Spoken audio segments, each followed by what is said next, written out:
आज की नवमी सामाजिक विज्ञान की कक्षा में सबका स्वागत है। सामाजिक विज्ञान विषय में हम अध्याय 1 फ्रांसीसी क्रांति का अध्ययन कर रहे हैं। फ्रांसीसी क्रांति के अध्याय में हमने पिछली कक्षा में फ्रांसीसी क्रांति की सामान्य जानकारी के बारे में बात की थी। उसके बाद हमने फ्रांसीसी क्रांति के क्या कारण रहे, मुख्य बिंदु की हमने शुरुआत की थी। फ्रांसीसी क्रांति के कारणों में हमने पहला बिंदु उसकी राजनीतिक परिस्थितियां या हम कह सकते हैं कि राजनीतिक कारण क्या थे, उसका हमने अध्ययन किया था। उसके बाद हमने दूसरा बिंदु फ्रांसीसी सामाजिक परिस्थितियां कैसी थी, उसका हमने अध्ययन शुरू किया था। आज उसी बिंदु को हम आगे समझने का प्रयास करेंगे कि फ्रांसीसी सामाजिक परिस्थितियां कैसी थी जिसके कारण से समाज के लोगों ने फ्रांस की क्रांति के बारे में सोचा। ठीक है, तो सबसे पहले हम देखेंगे फ्रांस की सामाजिक परिस्थितियां, और उसको समझने के लिए हम यहाँ पे एक छोटे से चार्ट को समझने का प्रयास करेंगे। फ्रांसीसी समाज का विभाजन 3 भागों में हुआ है। पहला है प्रथम एस्टेट, दूसरा है द्वितीय एस्टेट, तीसरा है तृतीय एस्टेट। सबसे पहले तो हम समझेंगे कि एस्टेट क्या होता है, यानी स्तर, समाज का स्तर। तो प्रथम एस्टेट का मतलब होता है समाज का प्रथम स्तर, यानी प्रथम स्तर के लोग कौन थे। द्वितीय एस्टेट यानी दूसरे स्तर के लोग कौन थे, और तृतीय एस्टेट यानी कि तीसरे स्तर के लोग कौन थे। तो सबसे पहले प्रथम एस्टेट यानी कि समाज के, फ्रांसीसी समाज के प्रथम स्तर के लोग कौन थे। तो प्रथम स्तर के लोगों में हम देखेंगे कि इसमें पादरी वर्ग का मतलब होता है कि ये वो लोग थे जो चर्च में रहते थे। ठीक है ना, जैसे हमारे मंदिरों में कौन होते हैं, पुजारी होते हैं, साधु संत होते हैं, वैसे ये ईसाई धर्म में चर्च में रहते हैं, जिनको पादरी वर्ग कहते हैं। और इनको जन्म से विशेष अधिकार प्राप्त होता है, इनको टैक्स देने की जरूरत नहीं होती है। ठीक है ना, ये सरकार को टैक्स नहीं देते, कर नहीं देते, इनको ये विशेष अधिकार होता है, इसलिए इनको कर में क्या होती है, छूट होती है। लेकिन ये पादरी वर्ग टैक्स ले सकते हैं, यानी कर ले सकते हैं। किससे? किसानों से, मजदूरों से धार्मिक कर लेते हैं। ठीक है ना, कौन लेते हैं? पादरी वर्ग किसानों से, मजदूरों से धार्मिक कर लेते हैं, जिसको क्या कहते हैं, टाइप कर। और टाइप का मतलब ही होता है धार्मिक कर, जो पादरी वर्ग के द्वारा लिया जाता है। ये इनको जन्म से विशेष अधिकार प्राप्त होता है। उसी प्रकार से द्वितीय एस्टेट यानी फ्रांसीसी समाज का दूसरा स्तर, जिसमें कुलीन वर्ग के लोग आते हैं। और कुलीन वर्ग का मतलब होता है कि आर्थिक रूप से शक्तिशाली वर्ग, संपन्न वर्ग, जिनको राजनीतिक और सामाजिक क्षेत्र में विशेष अधिकार प्राप्त होते हैं। ठीक है ना, और इन कुलीन वर्गों के लोगों को भी जो पादरी वर्ग के लोग होते हैं उनके समान कर में छूट होती है, इनको भी टैक्स देने की जरूरत नहीं होती है।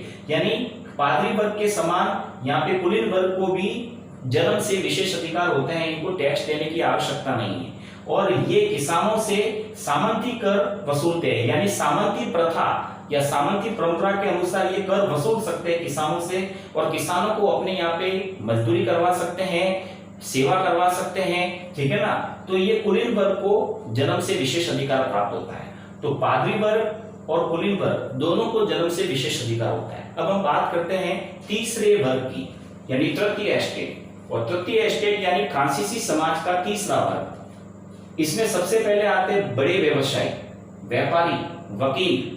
ठीक है ना, जो बड़े व्यवसायी होते हैं, व्यापारी होते हैं, वकील होते हैं, ये आर्थिक रूप से थोड़े संपन्न होते हैं। और वकील या वकील के जैसे जो दूसरे प्रशासनिक सेवा के लोग होते हैं वो पेशेवर लोग होते हैं, ये शिक्षित लोग होते हैं। तो ये जो लोग होते हैं, व्यवसायी, व्यापारी, वकील, ये आर्थिक रूप से थोड़े संपन्न होते हैं और शिक्षित भी होते हैं। ये तृतीय स्टेट में आते हैं, इनको मध्यम वर्ग कहते हैं। दूसरे हैं किसान, कारीगर, ये गरीब वर्ग में आते हैं। ठीक है ना, इसके बाद आते हैं छोटे किसान और भूमिहीन मजदूर, ये बिल्कुल गरीब स्तर के लोग होते हैं। ठीक है ना, सामान्य स्तर के लोग होते हैं। और ये छोटे किसान होते हैं, भूमिहीन मजदूर होते हैं जिनके पास भूमि नहीं होती है, और ये किसी संपन्न व्यक्ति के या किसी, हम कह सकते हैं कि मतलब जो यहाँ पे लिखा है कि कुलीन वर्ग के यहाँ पे ये कार्य करते हैं। ठीक है ना। तो ये जो मजदूर वर्ग और किसान वर्ग होते हैं ये बहुत ही गरीब स्थिति में होते हैं, तो ये हमारा तृतीय स्टेट है।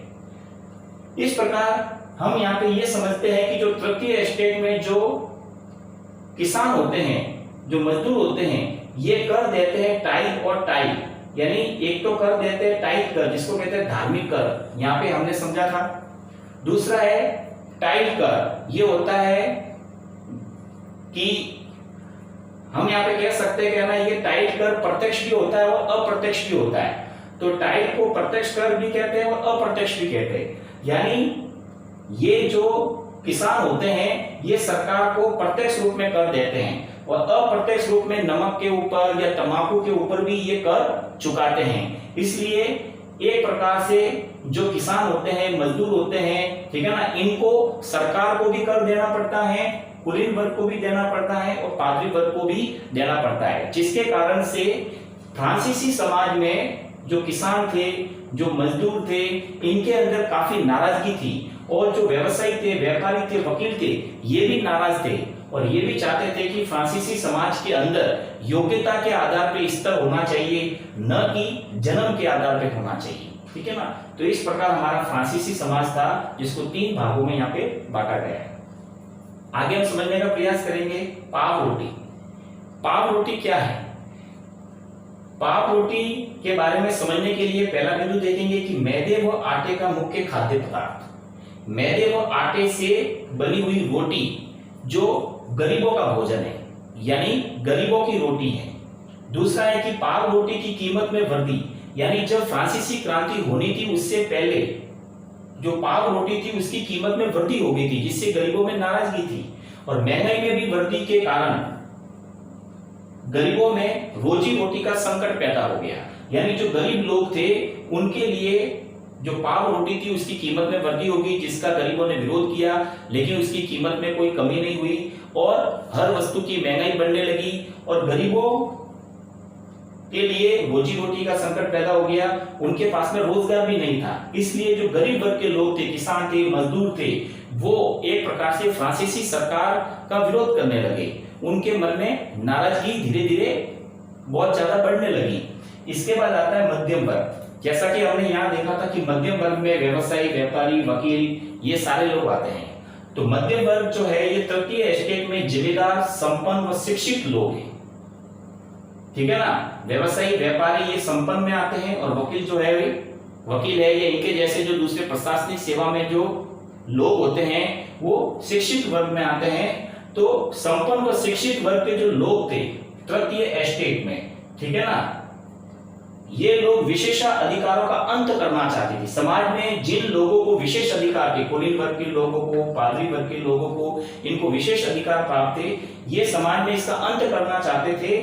और ये संपन्न व शिक्षित लोग कहते हैं कि समाज के अंदर, फ्रांसीसी समाज के अंदर योग्यता के आधार पर समाज का स्तर होना चाहिए। हर व्यक्ति को योग्यता के आधार पर अधिकार मिलना चाहिए, न कि जन्म के आधार पर विशेष अधिकार मिलना चाहिए। इसलिए इन्होंने विशेषाधिकारों का विरोध किया।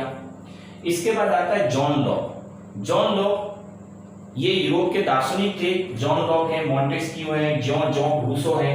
तो सबसे पहले जॉन लॉक के बारे में देखेंगे कि पुस्तक टू ट्रीटाइजेस ऑफ गवर्नमेंट, ये इनकी पुस्तक का नाम है, में राजा के देवीय व निर्गुण सिद्धांतों का विरोध किया।